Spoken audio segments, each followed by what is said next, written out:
সুপ্রভাত সবাইকে। আজকে আমরা সময়ের নাম শিখব এবং একই সঙ্গে সময়ের নামগুলো আমরা এক কথায় প্রকাশ করাও শিখব। এখানে কি লেখা আছে? প্রথম এক কথায় প্রকাশ। প্রথম লাইনে কি লেখা আছে? তাহলে এই সময়টাকে রাত 9টা থেকে 12টা পর্যন্ত এই সময়টাকে কি বলে এক কথায়, বা এই সময়ের নাম কি, আমরা একে একে সবটি সময়ের ভাগ অনুপাতে, অংশ অনুপাতে আমরা আজকে শিখব। সবাই প্রস্তুত তো? তাহলে প্রথমটা কি লেখা? রাত। রাত। তাহলে এই সময়টার নাম কি বা এক কথায় প্রকাশ করো? প্রদোষ। তাহলে লেখো তো প্রদোষ।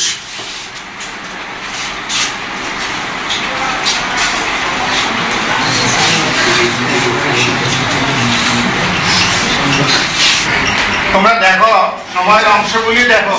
রাতের কয়টা অংশ আছে? তিনটা। কি কি? আর সকাল যে সময়টা, এটার কয়টা অংশ আছে? কি কি? আর দুপুরকে কি বলে? দুপুরের কয়টা অংশ? কি কি? আর সন্ধ্যার কয়টা অংশ আছে? সেটাকে কি বলে? তাহলে আমরা এখান থেকে অনেক কিছু আমরা শিখতে পারলাম। ঠিক আছে? বুঝতে পারছো তো সবাই? রাত 9টা থেকে 12টা সেই সময়টাকে কি বলে? রাত 12টা থেকে 3টা নিশি। রাত 3টা থেকে 6টা চতুর্থ।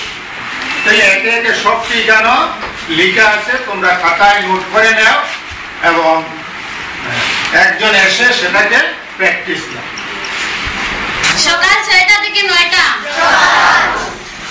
সকাল 9টা থেকে 12টা, দুপুর 12টা থেকে 3টা, দুপুর 3টা থেকে 6টা, সন্ধ্যা 6টা থেকে 9টা।